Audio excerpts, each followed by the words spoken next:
High বন্ধুরা, আজকে তোমাদের কাছে একটা নতুন রেসিপি নিয়ে এসেছি। এই রেসিপিটা আমি ইউটিউবে দেখেছি এবং সেই জন্যে তোমাদের কাছে নিয়ে এসেছি যে এটা তৈরিও করেছি। আজকে তৈরি করে খেয়ে দেখেছি, ভালো হয়েছে। কিন্তু যারা মাছ মাংস পছন্দ করে তাদের কাছে এটা অতটা ভালো লাগবে না। যারা নিরামিষ খায় তাদের কাছে ভালো লাগবে। এটা যে রাত্রিবেলা আমার কিছু আমি ময়দা মেখেছিলাম রুটি করার জন্যে। সেই ময়দা বেঁচেছিল কিছুটা, সেটা আমি রেখে দিয়েছিলাম।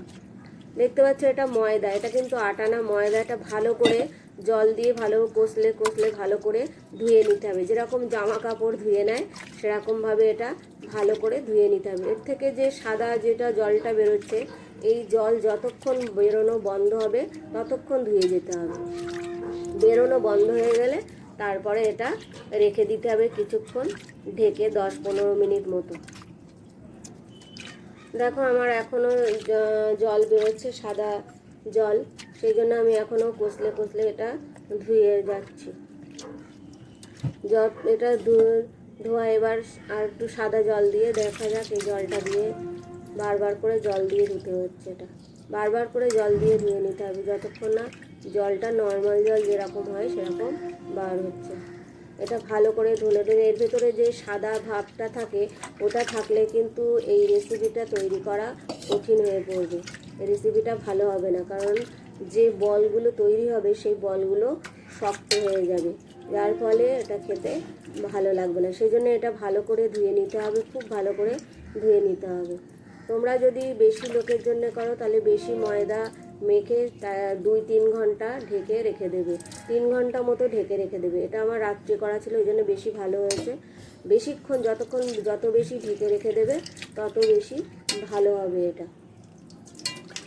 যদি কেউ মনে করো যে সকালবেলায় তরকারি রান্না করবে, তাহলে তোমরা রাত্রিবেলা মেখে রেখে দেবে, তাহলে খুবই ভালো হয়। নাহলে সকালে তৈরি করতে অসুবিধা হবে। এটা ভালো করে ধুচ্ছি, ধোয়ার পরে দেখো এটা খুব ভালো করে ধুয়ে নিচ্ছি। এরকম রেসিপি আমি আগে কোনো দিন দেখিনি এবং খাইও নি, সেই জন্যে আমার নতুন বলে মনে হলো, তাই জন্যে আমি এটা করছি। দেখো এটা আমার ধোয়া হয়ে গেছে, ধুয়ে দেখো কয়টুকুনি হয়ে গেছে, কতটা ময়দা ছিল ওটা ধুতে কয়টুকুনি হয়ে গেছে। তারপর এটা আমি ঢেকে 10 মিনিট মতো ঢেকে, তোমাদের আগেই বলেছি যে আমি এটা ঢেকে রেখে দিয়েছি। আর এর মধ্যে জল যদি থাকে তাহলে সেটা বেরিয়ে যাবে, সেই জন্য আমি একটা ছাঁকনির মধ্যে এটা কিছুক্ষণ রেখে দিয়েছি, যে যদি জল থাকে তাহলে এটা ছাঁকনি দিয়ে ছেঁকে বেরিয়ে যাবে। আর এদিকে আমি একটা ছোট্ট পাত্র নিয়েছি, তাতে তেল দিয়েছি এটা ভাজার জন্য। এবার ঢাকা খুলে নিয়ে তারপরে ওগুলোকে আমি ছোট ছোট বল করেছি। এটা ছাঁকনিতে দেখো এটা কিচ্ছু লেগে যাচ্ছে না। আটা কিরকম থালা বাসনে লেগে যায়, কিন্তু দেখো ছাঁকনিতে আমি এতক্ষণ ধরে রেখে দিয়েছি তবু লেগে যায়নি। এবার ছোট্ট ছোট্ট বল তোমরা পারলে গোল গোল করে নিতে পারো, দেখতে সুন্দর লাগবে। আমি ওটা গোল গোল করিনি, এমনি ওর থেকে কেটে ছোট্ট ছোট্ট করে, একদম ছোট ছোট। বেশি বড় হলে আবার সেগুলোকে আমি 2 অর্ধেক করে ভালো করে কেটে নিয়েছি। তোমরা দেখো এরকম ছোট ছোট বল করবে, অনেকগুলো হবে। তোমরা যদি বেশি লোকের জন্য করো তাহলে 1 কিলো 500 ময়দা মেখে নিয়ে করতে পারো। একবার অল্প করে খেয়ে দেখতে পারো, যদি ভালো লাগে তাহলে আবার দ্বিতীয়বার করবে, আর যদি ভালো না লাগে তাহলে করবে না। ট্রাই করে দেখতে পারো তোমরা। আমি ট্রাই করে দেখলাম। এবার ওই তেলের মধ্যে বলগুলো ছেড়ে দেবো। বলগুলো ছাড়ার ফলে দেখো কীরকম বড় বড় হয়ে যাবে বলগুলো। দেখো এরকম বড় বড় হয়ে যাচ্ছে, ফুলে একদম সয়াবিনের বলের মতো বড় বড় বল হয়ে যাচ্ছে। এগুলো এপিট ওপিট করে ভালো করে ভেজে নিয়েছি। আর আমার যেহেতু একটা ছোটো পাত্রে আমি ভাজছি, সেজন্য একটু গায়ে গায়ে লেগে যাচ্ছে। তোমরা একটু বড় পাত্রে ভাজবে, তাহলে আর গায়ে গায়ে লাগবে না।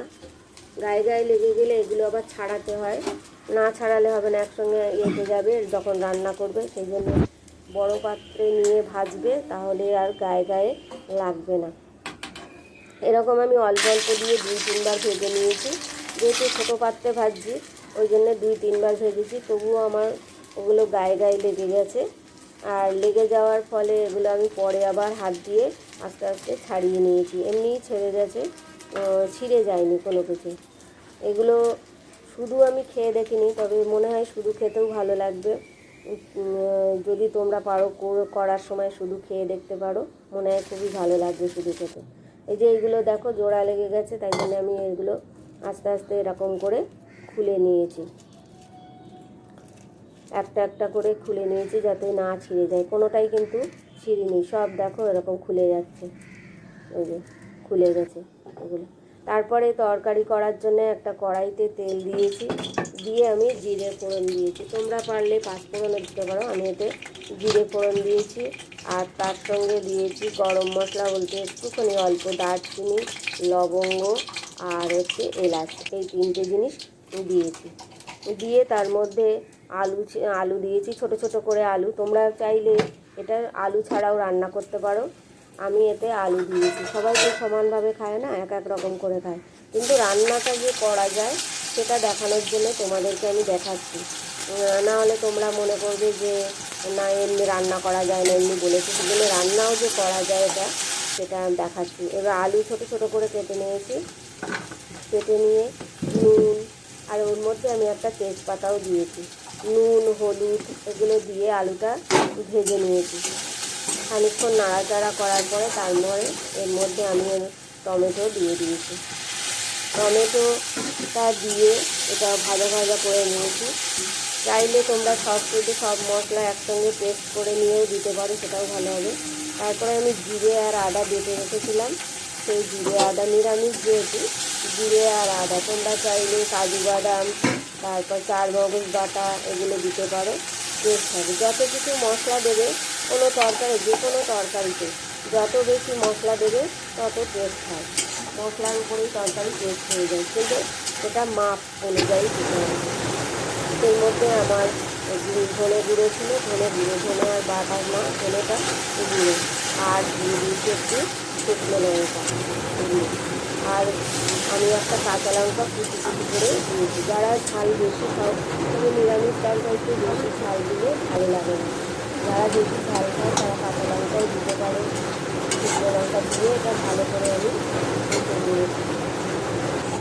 ভালো করে আলু যেহেতু সেদ্ধ হবে তাই জন্য ভালো করে কষে নিয়েছি। এটাকে বেশিক্ষণ ফোটানো যাবে না, মানে কষতে হবে ভালো করে, বারবার জল দিয়ে দিয়ে এটাকে কষে নিতে হবে।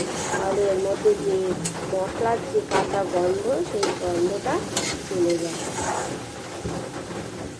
এই গন্ধটা চলে যায়। ভালো করে কষে নিয়ে তারপরে ঢেকে দিয়েছি জলটা শুকনো হওয়ার জন্য। ঢাকনা খুলে দেখো জল শুকিয়ে গেছে। তারপরে আমি এর মধ্যে জল দিয়ে দেব, অল্প অল্প জল ছিল বলে আবার ঢাকাটা দিয়ে দিয়েছি। দিয়ে একদম ভালো করে শুকনো শুকনো কষা হয়ে গেছে দেখো। এবার এর মধ্যে আমি জল দিয়ে দেবো, জল দিয়ে একটু আবার ঢেকে দেবো, জল দিয়ে ঢেকে দিয়ে তারপরে হচ্ছে জলটা ফুটে উঠলে, ঢেকে দিলে তাড়াতাড়ি ফুটে ওঠে, সেই জন্য ঢেকে দেবো। জলটা ঢেকে দিলে তাড়াতাড়ি ফোটে, সেই জলটা ঢেকে দিয়ে ঢাকা খুলে তারপরে আমি ওগুলো আবার ওর মধ্যে ছড়িয়ে দেবো। দেখো জল ফুটে গেছে আমার, সেই জন্যে এবার ওইগুলো আমি দিয়ে দেবো। যে ময়দার যে বলগুলো তৈরি করেছি সেই বলগুলো আমি দিয়ে দেবো। আমার অল্প কটা হয়েছে, এগুলো যত বেশি হবে তরকারিটার টেস্ট হবে, সেই জন্য আমি অল্প ময়দা মাখা ছিল, সেই জন্যে ট্রাই করে দেখলাম এবং তোমাদের কাছে শেয়ার করলাম, তোমরাও এটা করে খেতে পারো। আবার ঢেকে দিয়ে দিয়েছি, আর মিষ্টি দিয়েছি এতে। নিরামিষ তরকারিতে মিষ্টি না দিলে খাওয়া যায় না। দেখো আমার তরকারিটা হয়ে গেছে। তোমরা চাইলে একদম গা মাখা করতে পারো, আমি একটু ঝোল রেখে দিয়েছি, দেখতেই পাচ্ছ, ভাত দিয়ে খাবো। এটা রুটি দিয়েও তোমরা খেতে